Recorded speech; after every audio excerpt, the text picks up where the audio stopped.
আসসালামু আলাইকুম। আশা করছি সকলেই ভালো আছেন আপনারা। সরকার সিদ্ধান্ত নিয়েছে যে স্বায়ত্তশাসিত, স্বশাসিত বা বিভিন্ন যে প্রতিষ্ঠানগুলো আছে, সেই সংবিধিবদ্ধ যে প্রতিষ্ঠানগুলো, সেই প্রতিষ্ঠানে যারা চাকরি করবে, সরকারি চাকরি অবশ্যই সেগুলোও, এই যারা চাকরি করবে তাদের পেনশন যে সুবিধাটা সেটা থাকবে না। তারা সার্বজনীন পেনশনের আওতাভুক্ত হবে। তো এখানে রাজস্ব খাতকে বাইরে রাখা হয়েছে। হ্যাঁ, তো এখানে আমি মনে করি সরকারের এটা অনবদ্য একটা উদ্যোগ এবং আমি খুবই এটা প্রশংসা করি তার এই উদ্যোগের, সরকারের। এটা আরও অনেক আগে করা উচিত ছিল। সরকারি চাকরির প্রতি যেটা হাইপ, বাজে হাইপ, মিথ্যা হাইপ। আপনি চিন্তা করেন 16 গ্রেডের চাকরির জন্য, 16 গ্রেড চাকরি করে কেউ একজন বেতন পাবে 17,000 টাকা, 16,000 টাকা। এই 17,000 টাকা বেতন, সেই বেতনের জন্য কেউ 20 লক্ষ টাকা নিয়ে বসে আছে ঘুষ দেওয়ার জন্য, এবং এই 20 লক্ষ টাকা দিয়ে অনেকে চাকরি পায়। 16 গ্রেডের চাকরিগুলো বা 16 থেকে 20 গ্রেডের যে চাকরিগুলো আছে, বেতন সর্বসাকুল্যে 16-17 হাজার টাকার বেশি হয় না।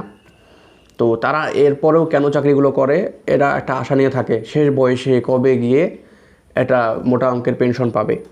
তো চিন্তা করেন, আমাদের জীবনে 16-17 হাজার টাকা দিয়ে তো এই যুগে আসলে চলা সম্ভব হয় না। তো সেক্ষেত্রে জাস্ট শেষ সময়ে টাকা পাবে, এজন্য শুধু একটা অপরাধের সঙ্গে এখানে অনেকগুলো অপরাধ জড়িয়ে থাকে। টাকা দিয়ে চাকরি নেয় একটা অপরাধ, সেই সঙ্গে এই টাকাটা কোথায় পায়? তারা যৌতুক হিসেবে নেয় অনেকেই। তো আবার এর সঙ্গে যৌতুক একটা তো অপরাধ, এর সঙ্গে আরেকটা অপরাধ যুক্ত হয়।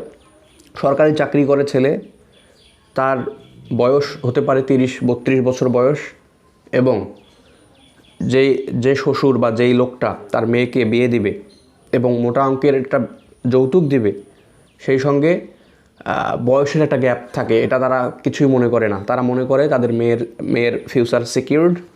সে যেহেতু সরকারি চাকরি করে ছেলে, তো একটা 18 বছর মেয়ের সঙ্গে 18 বছর বয়সের একটা মেয়ের সঙ্গে বিয়ে দিচ্ছে 32 বছর 30 বছর বয়সী একটা ছেলের। এখানে অবশ্যই একটা এইজ ডিস্টেন্স থেকে যাচ্ছে, এটা একটা অপরাধ। এবং যৌতুক আর একটা অপরাধ, টাকা নিয়ে চাকরি নেওয়া এটা একটা অপরাধ। এবং সে যে 20 লক্ষ অঙ্কের টাকা দিয়ে ঘুষ দিয়ে চাকরিটা নেবে, তার শুরুতে একটা অসৎভাবে সে চাকরিতে প্রবেশ করে, তার সারা জীবন চাকরি জীবনে সে আসলে সৎ থাকতে পারবে না। সে চিন্তা করবে যে আমি এই টাকাটা আমি তুলব, অন্যায়ভাবে ঘুষ খেয়ে অনিয়ম করে দুর্নীতি করে আমিও টাকা তুলব, সেখানে আরও অনেকগুলো অপরাধ জড়িয়ে যায়। তো এই সরকারি চাকরির প্রতি মানুষের যে ফ্যাসিনেশনটা, এই ফ্যাসিনেশনটা কমবে। সরকার যে উদ্যোগটা নিয়েছে যে পেনশন সুবিধা সার্বজনীন পেনশনের আওতায় থাকবে, সবাই যেরকম পেনশন পাবে, সেখানে ওরা চাকরি করেও সেই রকম পেনশন পাবে। তো এই উদ্যোগটা কেন প্রশংসা করি আমি? দেখুন, যদি এটা আসলে কার্যকর হয়, এবং কার্যকর অবশ্যই ইনশাল্লাহ হবে এটা, সেই সঙ্গে সরকারি চাকরির যে আরও অন্য যে সুযোগ সুবিধা বলতে জবাবদিহিতার অভাব। যেমন বেসরকারি চাকরি আমরা কেন অনুৎসাহিত হই বেসরকারি চাকরিতে? কারণ বেসরকারি চাকরিতে আপনার দায়বদ্ধতা বা জবাবদিহিতা অনেক থাকে কাজের প্রতি। কিন্তু সরকারি চাকরির প্রতি আমরা মনে করি সরকারি চাকরি করলাম, অফিসে ইচ্ছে হলো গেলাম, না গেলাম, একটু লবিং করলে অফিসে না গেলেও বেতন পাওয়া যায়, এবং আজকের কাজ ফালায় রাখলাম, মানুষ আসতেছে বসায় রাখলাম। হ্যাঁ, সার্ভিস দেওয়ার যে একটা জবাবদিহিতা নাই। অনেক সময় অফিসের বাইরে সরকারি যে অফিসগুলো আছে, অফিসগুলোর বাইরে মানুষ লাইন ধরে দাঁড়িয়ে থাকে কাজের জন্য, ভিতরে তারা লুডো খেলে, টিকটক করে, এরকম ভিডিও আমরা দেখেছি, এরকম নিউজও আমরা শুনেছি। তো এই যে দায়বদ্ধতা বা জবাবদিহিতা, এই জবাবদিহিতা যদি বাড়ানো যায় সরকারি চাকরিতে, এবং অনিয়মের কারণে, দুর্নীতির কারণে, যেমন বেসরকারি চাকরিতে কোনো সিকিউরিটি নাই, যখন তখন চাকরি চলে যেতে পারে অযোগ্যতার কারণে, ঠিক সেরকম যে অযোগ্যতার কারণে যদি সরকারি চাকরিও এরকম চলে যায় কারো, তাহলে এই ব্যাপারগুলো সামনে আসলে অবশ্যই সরকারি চাকরির প্রতি যে মানুষের যে অন্ধ ফ্যাসিনেশন, আমি অন্ধ ফ্যাসিনেশন এর জন্য বলছি যে অনেকে জানে না কী কাজ, তারপরেও 20 লক্ষ টাকা দিয়ে বসে থাকে চাকরির জন্য। ঠিক আছে, সে জানেই না কী কাজ, এজন্য সে সরকারি চাকরির জন্য পাগল হয়ে থাকে। সরকারি চাকরিটা করার পর অনেক সময় তার ভালো না লাগে, কিন্তু সে ছাড়তেও পারে না, মোটা অঙ্কের টাকা দিয়ে চাকরিটা নিয়েছে।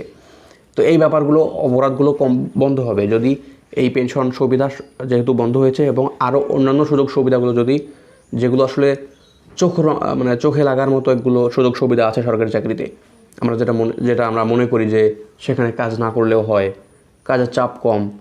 তো এগুলোতে আসলে দেশও ক্ষতিগ্রস্ত হয়, দেশের ইকোনমিতে আসলে একটা বাজে প্রভাব পড়ে এরকম থাকলে, ঢিলেঢালা থাকলে। ঠিক আছে, তো এই ব্যাপারগুলো যদি সরকার আরও একটু নজর দেয়, পেনশন সুবিধার পাশাপাশি যে অন্যান্য সুযোগ সুবিধাগুলো আছে, দুর্নীতি অনিয়ম করলে তাকে জবাবদিহিতার আওতায় নিয়ে এসে তার চাকরি যাওয়া পর্যন্ত যদি একটা আইন থাকে এবং সেগুলো কার্যকর হয়, তাহলে আমি মনে করি অনেক অংশ, বাংলাদেশের অনেক বড় একটা বেকার অংশ তারা সরকারি চাকরির দিকে না ঝুঁকে বেসরকারি চাকরির দিকে ঝুঁকবে এবং বেসরকারি চাকরিতে বেতন ভালো এবং তারা ভালো থাকবে এবং দুর্নীতি অনিয়ম কমবে। দেশের ইকোনমিতে একটা ভালো প্রভাব পড়বে। যে 20 লক্ষ টাকা দিয়ে মানুষ চাকরি নেয়, 16 গ্রেডের চাকরি নিচ্ছে সরকারি চাকরি, সেই 16 গ্রেডের চাকরি তারা এই যে 20 লক্ষ টাকা, এই 20 লক্ষ টাকাটা লেনদেন হয় অবৈধভাবে। এটা আসলে সরকারের কর বহির্ভূত বা সরকারের হিসাবের বাইরের টাকা, এটা কালো টাকা। এই কালো টাকা ইকোনমিতে কোনো প্রভাব ফেলে না, ইকোনমিতে কোনো করে না, ইকোনমিতে কোনো এফেক্ট নাই। এটা আসলে কালো টাকা মানুষ লুকিয়ে রাখে, গোপনে রাখে, এই টাকাগুলো, এই লেনদেনগুলো গোপনে করে, যার কারণে এটা অর্থনীতিতে আমাদের বাজে প্রভাব ফেলে। তো যার কারণে অনেকগুলো আসলে সুযোগ সুবিধা সামনে চলে আসবে যদি সরকার এরকমটা উদ্যোগ নেয়। অনেকেই, আমি জানি আমার এই ভিডিও দেখছেন আপনারা, অনেকেই মন খারাপ করতেছেন আমার উপর যে কি বলে পেনশন নাই। এটা একটা খুবই বাজে চিন্তা। আমি কয়দিন বাঁচবো আমি নিজে জানি না, সেখানে আমি শেষ বয়সে গিয়ে কয় লক্ষ টাকা পেনশন পাবো, সেজন্য আমি সারা জীবন 16,000 টাকা বেতনে চাকরি করে যাব কষ্ট করে, হ্যাঁ, যৌতুক নিব, অন্যায় করবো, দুর্নীতি ঘুষ দিয়ে চলবো। 16,000 টাকা বেতনে মানুষটা কেমনে চলে? চলা তো কথা না। তো এই 16,000 টাকার বেতনের চাকরির জন্য দেখবেন হুমড়ি খেয়ে পড়ে মানুষ। কেন হুমড়ি খেয়ে পড়ে? তাদের উদ্দেশ্যই তো অসৎ। আপনি 16,000 টাকা বেতনের চাকরি দিয়ে এই যুগে কেমনে চলার চেষ্টা করেন? আপনার তো এর থেকে 25,000 টাকা বেতনের প্রাইভেট চাকরি ভালো। যারা দিনমজুর তারাও তো বেশি টাকা ইনকাম করে, যারা রিক্সা চালক তারাও তো বেশি টাকা ইনকাম করে। তাহলে আপনি 16,000 টাকা দিয়ে হালালভাবে, আপনার তো চিন্তাই অসৎ। যারা 16 গ্রেডের চাকরির জন্য হুমড়ি খেয়ে পড়ে তাদের চিন্তার মধ্যে অসৎ চিন্তা আছে, যে সে ঘুষ, হয় অন্যায় দুর্নীতি অনিয়ম করে, হয় ঘুষ খেয়ে সে করবে, অথবা সে চাকরি ফাঁকি দিয়ে অন্য কোনো কাজ করবে, অন্য কোনো কাজ করে সংসার চালাবে। ঠিক আছে? তবে হ্যাঁ, এই নতুন পে স্কেল আমিও দাবি করি এবং আমি মনে করি এই যুগে আসলে 16,000 টাকা বেতনে চলাও সম্ভব হয় না। এই জন্য বেতন স্কেল অবশ্যই বাড়ানো উচিত। এবং যে পেনশনের ব্যাপারটা শুধু এরকম স্বায়ত্তশাসিত বা স্বশাসিত সংবিধিবদ্ধ প্রতিষ্ঠান না, আমার মনে হয়, আমার বিশ্বাস, এই রাজস্ব খাতগুলোতেও এই পেনশনের ব্যাপারগুলো সবাইকেই সার্বজনীন পেনশনের আওতায় আনিয়ে আসা উচিত। তাহলে সরকারি চাকরির প্রতি মানুষের ফ্যাসিনেশন অনেকটা কমে যাবে এবং সরকারি চাকরির প্রতি ফ্যাসিনেশন কমলে এই দুর্নীতি অনিয়মগুলো কমবে এবং আপনার এই বেকারত্ব কমবে দেশের। আল্লাহ হাফেজ।